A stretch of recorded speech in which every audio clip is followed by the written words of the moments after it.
Hello, my name is Marilyn Markham, representing the French Ghanaian contingent, and I'm delighted to participate in the Global Brand Convergence for the second year running. Our next speaker brings a captivating and important dimension to the Global Brand Convergence: comedy. Clayton Fletcher is a successful American stand-up comedian who performs globally and has just co-authored a recently published book with PR guru Stephen Covey entitled The ROI of LOL, which is also the title of what he's going to talk about today. Clayton's smart, clean, provocative comedy is geared towards audiences hungry for laughs without all of the crude shock value relied upon by so many modern stand-up comics. I know that that's the comedy that I enjoy. With an extensive theater background, Clayton is going to give us insights about how to be truthful and compelling in storytelling, how to listen and observe actively and effectively, and how to handle objections from a group or an individual. I wanted to mention that several of you, selected randomly, will be receiving a free copy of Clayton's book. For those of you who are not selected and want to get a copy of this terrific book, it is available at roilol.com. I already have my copy.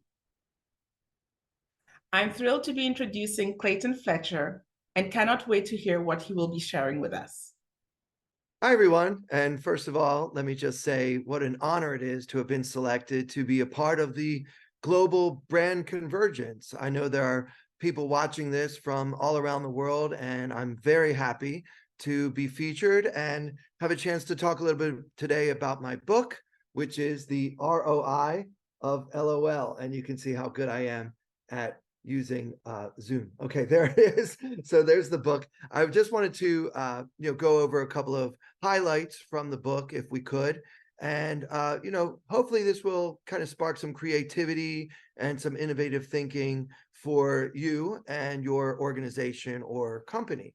So first off, let's talk about who I am and why this works in business. So I'm a professional comedian. About 15 years ago, I met a gentleman by the name of Steve Covey, who is also the co-author of the ROI of LOL. So the two of us wrote this book together, and he happens to be a CEO of a PR firm in New York City. But when I met him, he was on the stand-up comedy stage, and I thought he did pretty well. It was his first time ever performing comedy. And so they had hired me to kind of MC this new talent showcase for all these people who had just taken a class or something. So they were all making their comedy debuts, and they were all nervous, as you can certainly imagine. This was at a real comedy club in New York City. So after the show was over, I spoke with Steve and I said, hey, listen, I don't know if this is something you were just trying to scratch off your bucket list or whatever, but if you would like to continue performing comedy going forward, I would like to help you. And well, he took me up on my offer, and little did I know he was a CEO of a PR firm, and I had never even been inside an office building at that point. My entire career had been spent in the entertainment field, where we don't have office buildings per se generally. So, I mean, unless you count my agent's office, which I sure don't. It was in the basement of a dingy apartment building. Anyway, that's another story.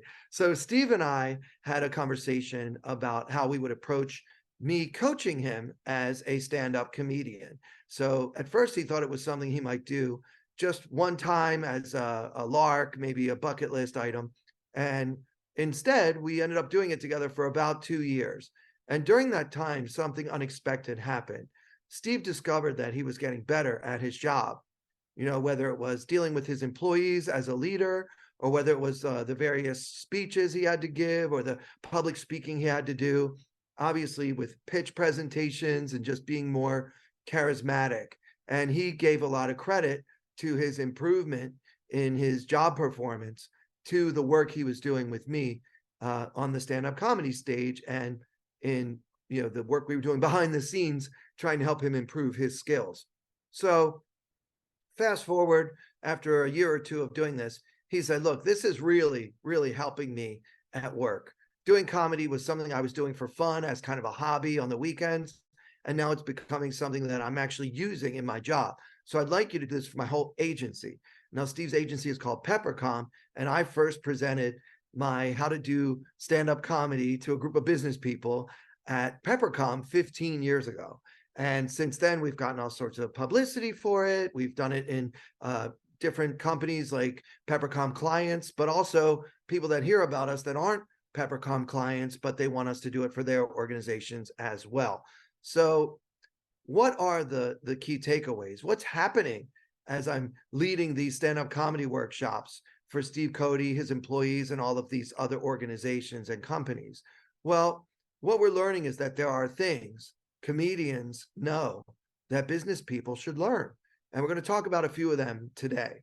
So number one, I want to talk about how we divide the book into the 3 types of comedy and how we use them in business. Okay, so number one, we have stand-up comedy, which is what we've all seen before. It's one person standing in front of a brick wall with a microphone. It doesn't have to be a brick wall, but for whatever reason, it usually is. And you're speaking to the audience. Now, in modern stand-up comedy, the audience expects us to be honest, truthful, vulnerable, charismatic, and in the room. So for those out there who may have studied theater in college or whatever, in the theater world, we have what we call the 4th wall, which means we don't want to talk to the audience. We pretend the audience isn't there, and we just relate to whoever is, on the stage with us. But in stand-up comedy, that is gone. The wall is gone. So we actually talk directly to the audience. And this gives us a chance to really make connections with them. What we like to do nowadays, as opposed to jokes or something you could Google and then just read back on the internet, what modern stand-up comedy is it's actually real stories and real opinions and real feelings from the speaker's life. So it's all about being open and authentic and honest and real. So you can see how that might apply to business, as nowadays companies are looking at the future of work. And my least favorite phrase that I've come across in all these years of working with corporations, the new normal. But what that really means is that things are different now, right? Now it's not your boss yelling at you all day, Jenkins, get that report on my desk by 9 a.m. sharp or you're fired. That's over. Nowadays, what we expect from our CEOs or other leaders within organizations is empathy. You keep hearing this phrase, right? Empathetic leadership. So what is that? Well, to me, it's the same thing that happens in the stand-up comedy world. We are reacting to the audience, and we're vulnerable with our audience, and we're honest, truthful, and absolutely transparent with how we feel. So I go up on stage and I focus on the truth. So when I get together with a group of business people and I train them in the art of stand-up comedy, what we try to do is start with the truth. I say, don't worry about making it funny. We can always make it funny later. Right now, let's figure out what it is that you're trying to say. And we'll take the group through a brainstorm. And believe me, many of them are certain at the beginning of the session, there's no way that I'm going to get on stage in front of my coworkers and try to be funny or do stand-up comedy. But after we go through the brainstorm, we're trying to get them thinking about what would you say if you were on stage? What do you think people would be interested in? What is your truthful story? When were you the underdog, right? What drives you crazy? These kind of questions spur thought and creativity in a brainstorm process that help people come up with comic ideas. Then we have them take the stage, and all of a sudden you've got like an account supervisor or an intern or even the executive vice president up on stage being funny, getting laughs, and creating bonds with his or her coworkers and direct reports, which is a beautiful thing. It's a much more effective team building experience than the typical team building things that have become trite and boring at this point. Like, you stand up, close your eyes, and fall backwards, and then someone catches you, and now it's like, oh, we're building trust. This is a lot more effective because we're actually learning things about each other. Now, what this helps to create is a workplace where laughter is not only allowed, but actually encouraged. And what does laughter in the workplace do for you? Well, when we laugh together at work, there's a bonding effect that happens. Okay, so what I mean by that is laughter brings people closer together. If you stop and think right now, who are the people in my life who are closest to me, whether it's your best friend, someone that you really look forward to seeing every day at the office, someone that you're dating, whatever the case may be, your husband or wife, hopefully. So what we're looking for is, what do you have in common? And I'm willing to bet that in most cases, a sense of humor, a shared laugh is a big part of what bonds human beings together. So if you think about your best friend and his or her sense of humor, I guarantee that you guys think the same things are funny, right? So that is what this is all about. So rather than seeing your coworkers at the water cooler and just saying something to the effect of, hey, did you see that it's going to be, warmer tomorrow? Like, we always like to talk about the weather, or do you think it's going to snow this weekend? Or you talk about the local sports teams, like in New York, we'll say, did the Yankees win last night? And kind of these superficial, safe spaces to just kind of have like a really what we call small talk type of conversation. Laughing together through comedy training actually bonds us, because we start to learn stories about each other. Maybe you got up there and talked about your twin brother and how he drives you crazy. Or maybe another employee takes the stage and talks about something embarrassing that happened on the first day at work.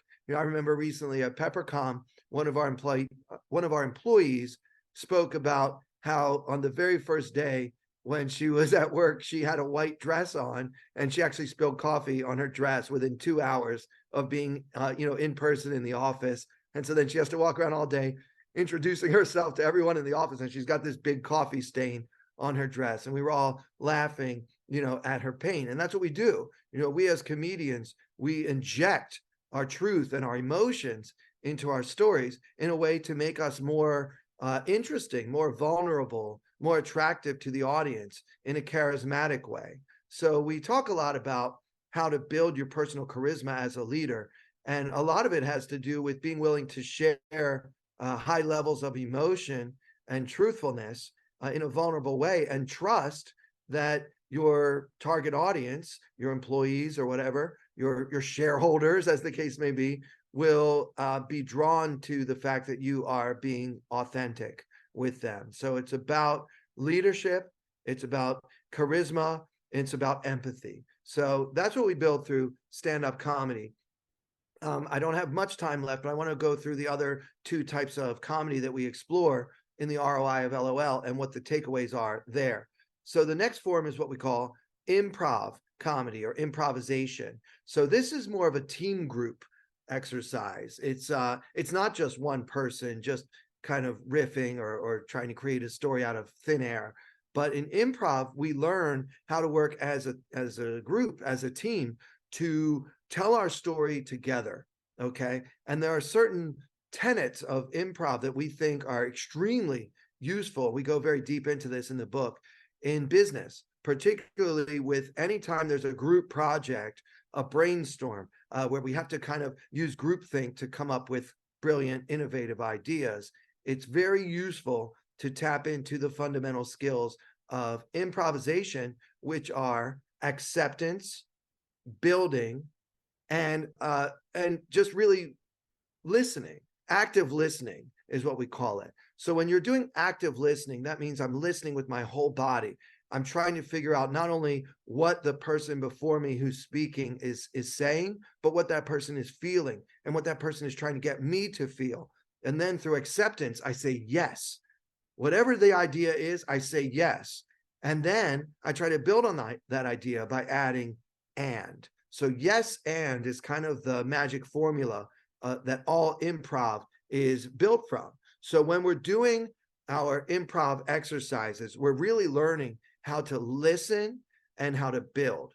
Okay. So you will find that in many companies, especially some of the ones I've been working with recently, they have more of a yes, but mindset. And yes, but is just a nicer way of saying no. So if someone says we should get all new laptops for everyone in the office. And somebody else will say, yes, but that's not in the budget. Or yes, but we can't afford that. Or yes, but corporate will never approve that. Right. So that's just really saying no. If you say yes, and then you start to think, okay, so we're going to do this. And now the question becomes how. And we put our brains together and we accept each other's thoughts and ideas. And maybe the first 28 ideas actually could never be implemented. But maybe that 29th idea will be the one that drives the whole thing home. Now, with the little bit of time that I have left, let's talk quickly about sketch comedy. Now, this is usually seen on television, whether it's Saturday Night Live or Key and Peele, Inside Amy Schumer, all the different shows where they have kind of little vignettes, if you will, little skits, stories that have a beginning, middle, and end. Now, what is important about sketch comedy is that this is where we draw from when we're really thinking about internal and external storytelling. We apply the same principles used by the amazing comedy writers on those hilarious comedy shows, and we take those principles and we apply them to business. So this could impact your external communication, such as your marketing, your TV commercials, a corporate video that you have to present at some big, industry conference that you do every year, or whatever the case may be. Typically, and believe me, I've seen a lot of these videos, typically they are very boring, very kind of stale, like, my name is Tom and I am the vice president of finance at this company. I'd like to introduce you to each and every person on the 17th floor of this giant office building where I go to work every day. Who wants to watch that? What we'll do is turn that idea on its head and maybe do like a spoof of a particular television format, or possibly even a song that will bring in to really kind of bring these sort of presentations to life. And you see companies doing this all the time as commercials are getting funnier and funnier, and everybody tries to cut through the clutter with their great sense of humor. So by using these three different forms of comedy and learning as a leader or as an organization how to apply them and when to apply them, and of course, when not to apply them to your work as a business or as an organization, then you can help yourself to stand out from the crowd and be more effective in business, in leadership, and in the way you interact with both other businesses and your target markets. So that is kind of the I guess the summary of what we explore. And we have so many case studies in the ROI of LOL. We have so many examples, either from Steve Cody's work, from having learned from me how to do these things, how he got better at his job, and he gives countless examples, and also other companies that have applied the same skills. And it's all here in the ROI of LOL, which is available at roilol.com. So I just want to say thanks again for having me be a part of this wonderful event, the Global Brand Convergence. And I hope to hear from some of you in the future. And either way, I hope that you can find something to make you laugh today, because laughter really is the best medicine. Thank you so much.